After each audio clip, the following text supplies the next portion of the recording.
Olá, alunos da disciplina de Projeto Estrutural.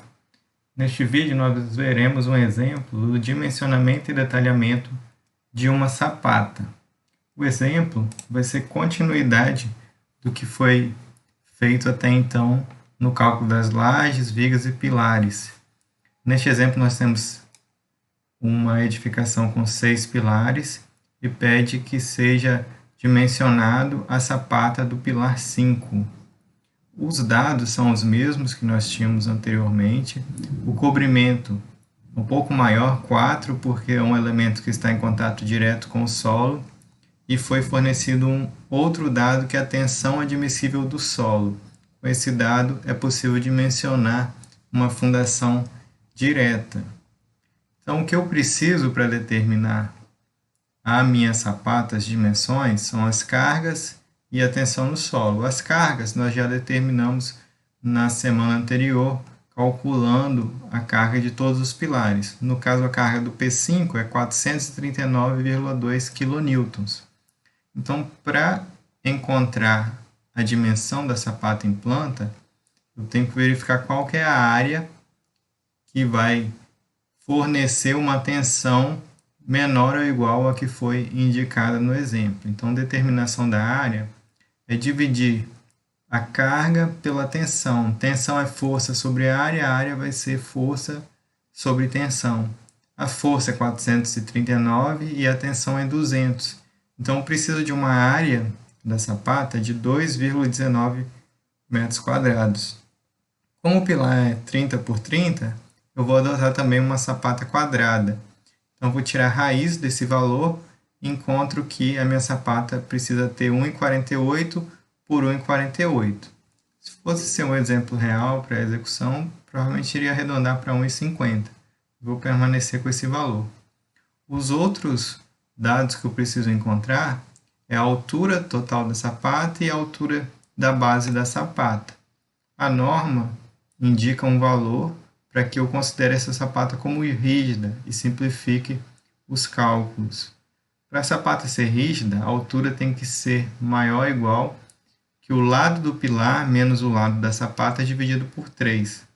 Como a sapata é quadrada, para os dois lados o valor vai dar o mesmo, que é 148, que é o lado da sapata, menos 30, que é o lado do pilar, dividido por 3, 39,3. Então, vamos adotar uma altura de 40 centímetros.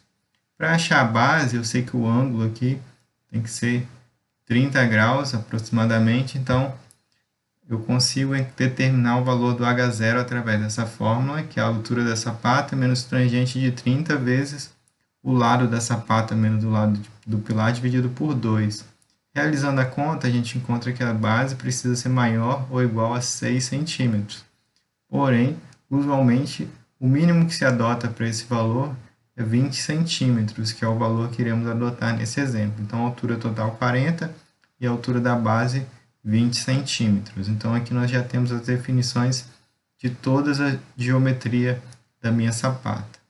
O próximo passo é fazer a verificação para ver se essa sapata vai suportar essa carga com relação à estrutura da sapata, o concreto, vai conseguir transmitir essa carga até o solo e depois dimensionar a armadura através do método das bielas e tirantes. A biela seria o elemento que transmite a carga do pilar até o solo e o tirante aparece na face inferior com uma carga de tração que vai ser transferida para o aço.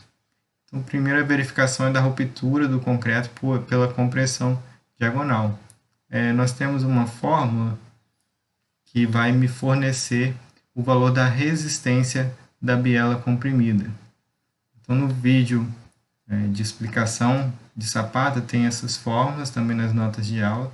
Então, eu preciso determinar a carga do pilar, carga de cálculo, que é a carga característica vezes 1,4, o perímetro do pilar, no caso aqui 1,20, eu acho um coeficiente que é gama, 0,6 vezes 1, menos FCK dividido por 250, no caso deu 0,54, e aí eu sei que a resistência dessa biela é 0,45 vezes o perímetro, vezes D, que é a altura útil, vezes o gama, vezes o FCD. seria o FCK é 25, o FCD 25 dividido por 1,4. Então, determino o valor aqui da resistência da biela, que é 1822. Está sendo solicitado 614. Então, está ok. O valor que a sapata resiste é bem maior do que o que está sendo solicitado. Feito isso, eu posso passar para a determinação da área de aço, que pelo método das bielas tirantes já tem uma fórmula que seria a carga do pilar vezes o lado da sapata menos o lado do pilar, dividido por 8 vezes a altura útil vezes FYD, que é a tensão de escoamento do aço. Então, substituindo pelos valores do nosso problema, eu encontro uma área de aço tanto na direção X quanto na direção Y, porque a sapata é quadrada e o pilar também, vai dar o mesmo valor de 5,96. Então, já tenho a geometria e já sei a área de aço que eu preciso. Falta agora realizar o detalhamento. Então, vou verificar através da área de aço 5,96 quantas barras eu preciso de acordo com o diâmetro. Então, em sapatas, geralmente, a gente usa ferro de 10 milímetros, 8 às vezes. Então, verificando para o ferro de 10, uma barra de 10 tem 0,785 centímetros quadrados. Para eu obter 5,96, eu vou precisar de 8 barras, que me fornece uma área de aço de 6,3. Ou eu utilizo 5 barras do diâmetro de 12,5. Eu tenho várias opções. Eu vou adotar entre essas duas o valor aqui de 8 barras de 10. Eu poderia adotar 5 de meia. De acordo com a bitola, eu tenho a área de aço, divido pela área de aço que eu preciso, eu encontro a quantidade de barras que eu posso utilizar. Então, eu posso determinar o diâmetro da barra e a quantidade de armadura. Eu preciso fazer um desenho indicando tanto a geometria da sapata quanto as informações sobre a armadura. Então, nesse caso, a sapata é 1,48 por 1,48, 40 a altura total, 20 a altura da base, 8 barras a cada 20 centímetros em cada direção. Então, com esse desenho, a pessoa que vai realizar a forma tem todas as informações da geometria, e a pessoa que irá armar a sapata, ele já tem aqui a quantidade de barras, o espaçamento e o comprimento de cada barra indicado nesse desenho.